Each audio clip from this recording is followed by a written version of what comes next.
back to Westport last night. Got settled in, and we're being pummeled by the next round of storms here. It's blowing 30 out here. It's 35 degrees. Just freezing. Girls are inside. It's nice and toasty inside. They're getting going for the day, cleaning, organizing, and getting ready for Christmas decorations, I believe. Meanwhile, I'm out here just trying to figure out what project can I get done with these weather conditions. We're definitely not traveling on a day like this. Looking at the weather, we got 4 or 5 days in a row of this before we even look at a window for leaving here. So it's just a matter of camping out for a little bit, get some projects done, get back in the groove, and try to stay warm, because it is frigid out here. Whoa.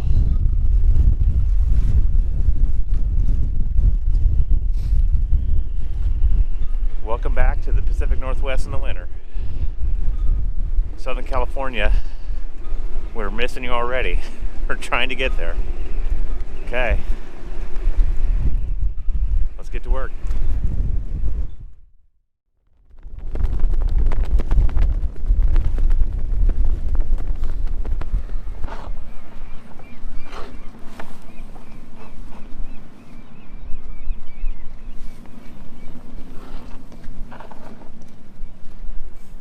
Okay, even though it's freezing out here, it's not raining, so I gotta take advantage of it.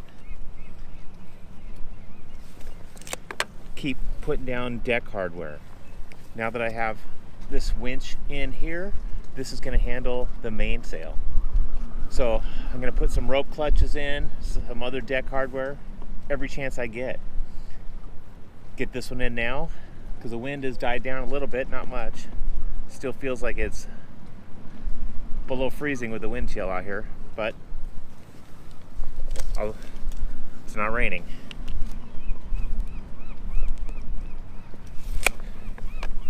Yeah, that road trip we did was pretty fun, actually. About 3,000 miles. We took from Westport,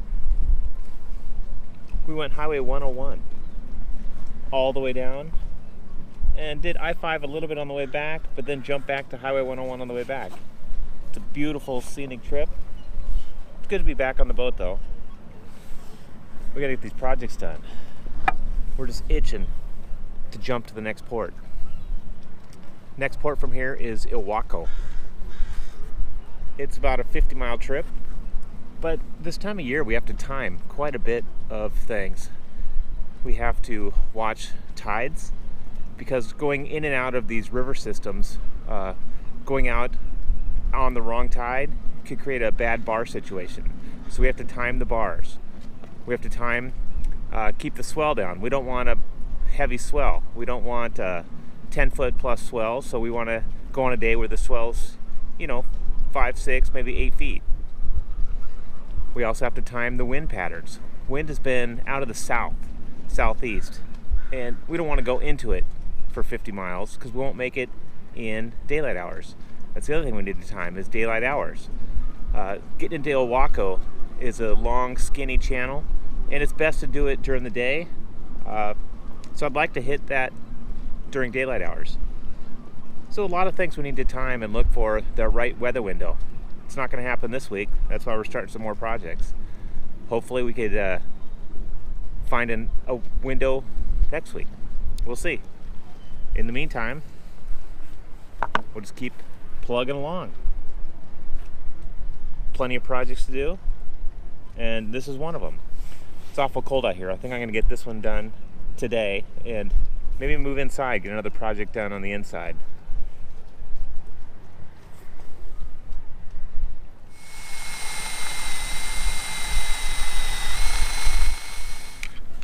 I'm glad this is a quick project because I'm getting cold fast. Got the butyl tape on here. This should just slide right into place. We've got Lynn inside. She's gonna put the backer plate on and the washers. There it goes.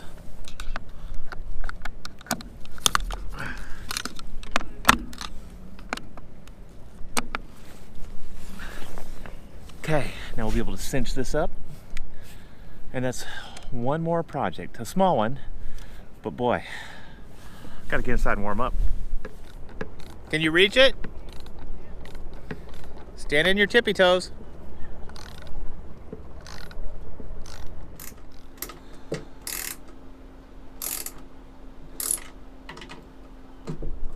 Okay, that was a quick project. Thankfully, it's freezing out here. So this will handle now our main halyard and the topping lift. I'm gonna head inside and join the girls. They're in there putting up holiday decorations. Sounds a lot more fun than this. Clean up my mess, get inside and warm up. It was so nice to go and visit family. I have a very large family and we're scattered all over in the States. But we try to get together once or twice a year, all of us, which is really hard because we all have families and work and, you know, life obligations. So we really make an effort for that. It was really nice to go down this year to Southern California. One, because it's much warmer than here. And two, it's just so nice to see all my sisters and brothers and cousins and my parents. So although that is all fun and games, I'm so glad to be back because that was the longest road trip we've ever done. Anyway, so here we are back here and it's really cold. You guys, it is so cold and windy outside. So instead of doing a Thanksgiving dinner right now, I decided to make a fish chowder because it's just nice to have something warm and hearty after being outside. But I did that earlier today and it's simmering and now I get to concentrate 100% on Christmas decorations because it was up to Emma and I. We would have this up probably by October, maybe November at the latest. But Teal has a rule that we cannot put Christmas decorations until after November or after Thanksgiving, which is like such a bummer. So here we are now and I'm going to go gangbusters and putting everything up. It's so fun. And it also happens to be my birthday month, so I would like to just have Christmas decorations out year round, but somebody says no. I mean one. Mr. Grinch. Anyways, alright Emma, let's go get started. Okay. So, you guys know that this is my favorite time of year. I love the holidays and it also happens to be my birthday month. So I'm feeling really happy and really excited. So we have decided to do a contest. So stick around until the end of the episode and we'll give you the details.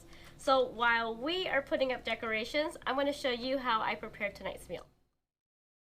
So I have a big smile on my face because we just had a subscriber come by who happens to run a local fishing charter, and he brought us some beautiful lingcod, which, if you guys remember back when we were in Nia Bay, Teal issued me a challenge for 7 dishes in 7 days using the halibut. Well, tonight we're going to use one of those recipes that they really like, and since it's so cold and gloomy, not really gloomy outside, but it's really blustery outside, I've decided to do the fish chowder again using the lingcod. So the base could not be any easier. Start to finish on this chowder or soup is about 30 minutes. And I always start with my vegetables, and it's not anything fancy. It is your potatoes, carrots, onions, celery, and garlic. You can use this on just about anything. Because it is a chowder, I'm going to make it a little bit bigger because you want something hearty and something that will stick to your ribs. So we're going to get started on that before I get going on the meats. You know, it's kind of funny because if I could, I would be cooking all day long. Because it's just fun. It's, you know, I get to be creative and I love watching Teal and Emma and our friends enjoy my food. Some say I'm a little food obsessed because while we're eating usually, I'm planning the next meal. You guys notice something? Hold on. My eyes are not tearing up when I'm cutting onions. I'm okay.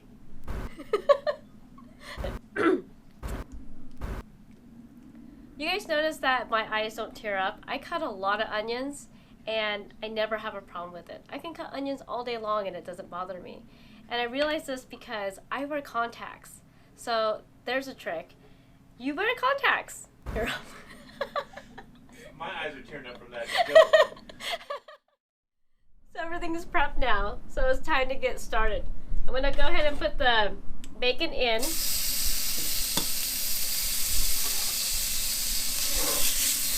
And we'll render that out and then add the root vegetables in. Okay, we're gonna put the onions in first. And let that sweat out a little bit. Oh, that bacon smells so good.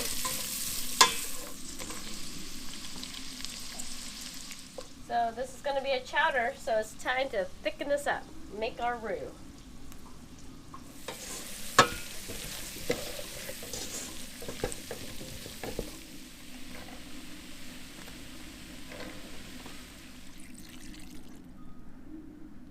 So I'm gonna add a little bit of thyme and a little bit of Old Bay and just let this simmer for a little bit. So we've been simmering for about 15 minutes and now it is time to add the cream and then the fish. And let that cook for another, I'd say 10 minutes.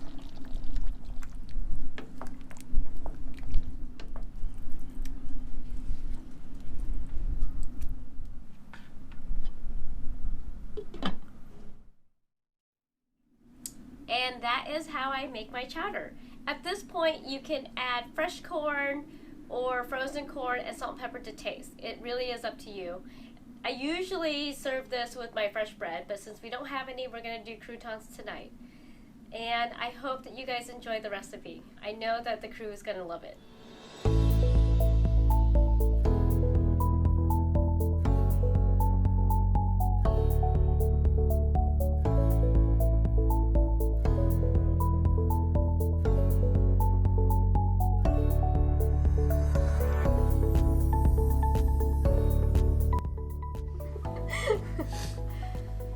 Okay, I have to admit, it does look festive. You like it. Yeah. You like Christmas. We're gonna break you. It's not that I don't like Christmas, I just don't like Christmas in October. It's not. Okay, wonderful meal. We're back in the groove, back on the boat. I gotta say, I'm liking it. Let's dig in.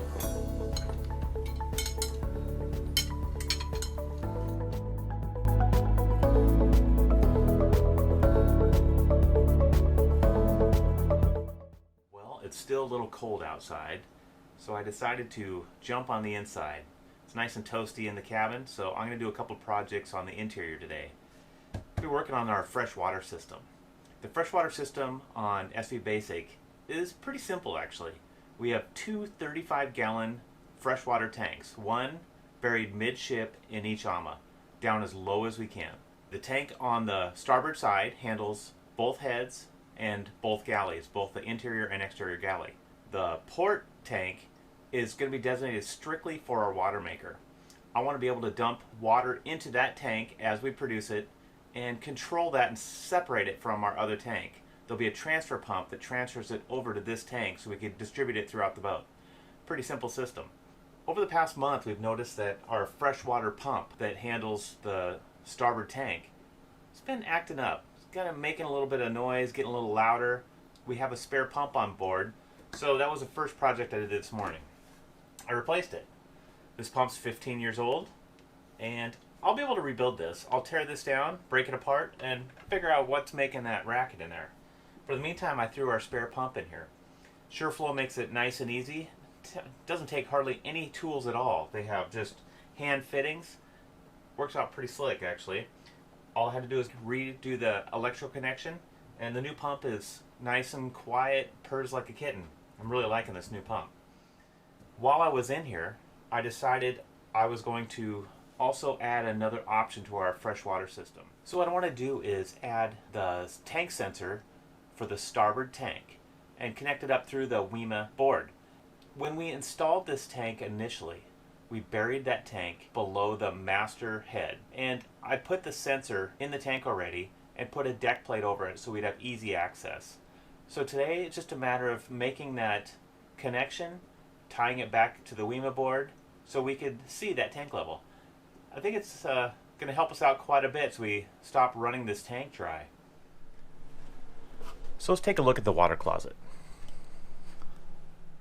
Okay, here it is. Looks pretty complicated, but it's actually pretty simple. Here is water coming in from dock pressure. Goes through a filtration and in, and I can control the dock pressure from here. This is our tank pressure. That comes from our tanks, through the pump, and into the system here. This riser here goes to an accumulator tank. And that helps keep the pump from cycling on and off so much. From here, I can just select whether we want dock pressure or tank pressure. These feed together, and now they split apart to the hot water and cold water systems. This goes to our hot water, and that is an engine-driven and electric system. But we will be adding a solar assist to that in the future. That'll be a fun one. The cold system, pretty straightforward. Both these tie into a manifold that's in the next locker down. I'll show you that in a minute. But this system is pretty bulletproof. The one thing you need to be careful of is when you're bouncing from dock to dock, there's different pressures. We do have a regulator that regulates water pressure, but if we ever had a plumbing leak while we're tied to dock pressure, we could be flooding the boat pretty quickly. So to safeguard that, we make it a rule every time we leave the boat, nobody's on board, we turn the dock pressure off. We turn it off in 3 positions: here, on the input, on the bulkhead, and at the dock itself.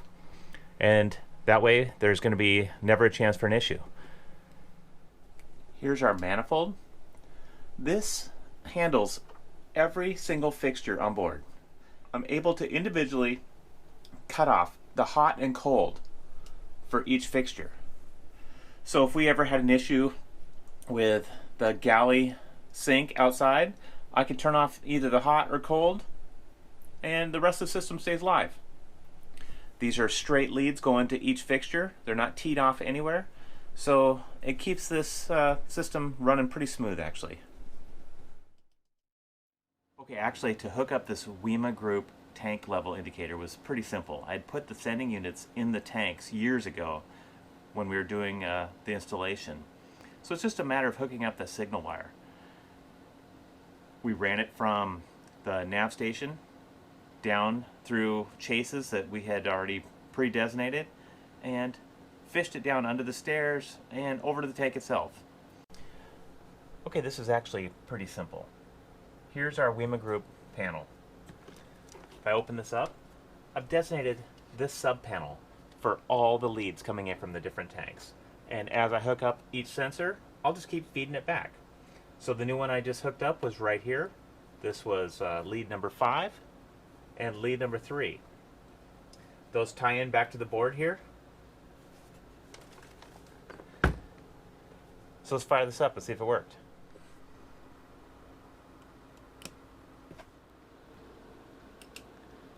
And there we go, it's on. I did put a designated power lead back to the main board so I could turn this off and on. I didn't want this to be running all the time. And that was just pretty simple to do. Just pulled a lead off that sub panel and ran it over to the main board. And now I'll be able to select which tanks I need. Right now 1 isn't hooked up yet.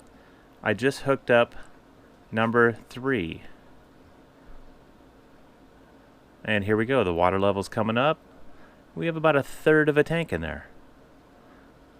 Fuel, I hooked up 5 the other day in Port Angeles.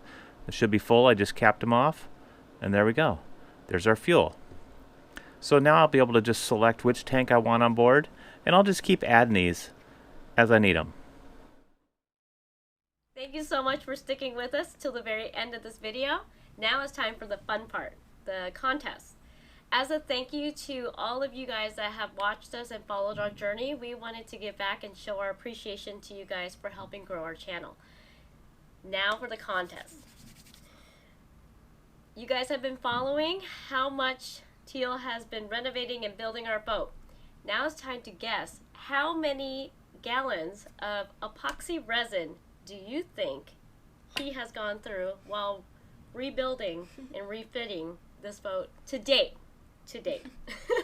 Leave your guess in the comment section down below. How it's going to work. Price is Right rules. Closest one to the actual number of gallons without going over is the winner. And what do they win?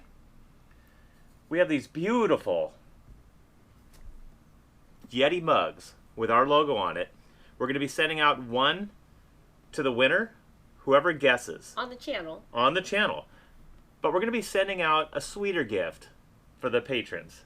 What are we going to be giving them? We're going to give them 2 mugs and maybe a couple other things thrown in there. So for our patrons, leave your guess on our Patreon page, and then we'll do a separate drawing for that. But we'll announce both winners next week. And patrons, you have a much better chance. The odds are with you. I don't even know, but we did keep every receipt, so we're going to Start reveal that. Tabulating and figuring it out, and figure out how many gallons. You know, I'm curious too. I have been not wanting to add up that number, but we'll see next week what that number is. So make your best guess. We are looking forward to seeing what you guys think. Good luck on the contest, everyone, because these are pretty cool. Anyways, guys, if you liked the video, don't forget to leave a like and subscribe. Please check out our merch store. We don't sell these mugs, but we sell other stuff with our logo on it, and we're having a 10% discount for this month. Come back next week to see who wins the contest. See you then!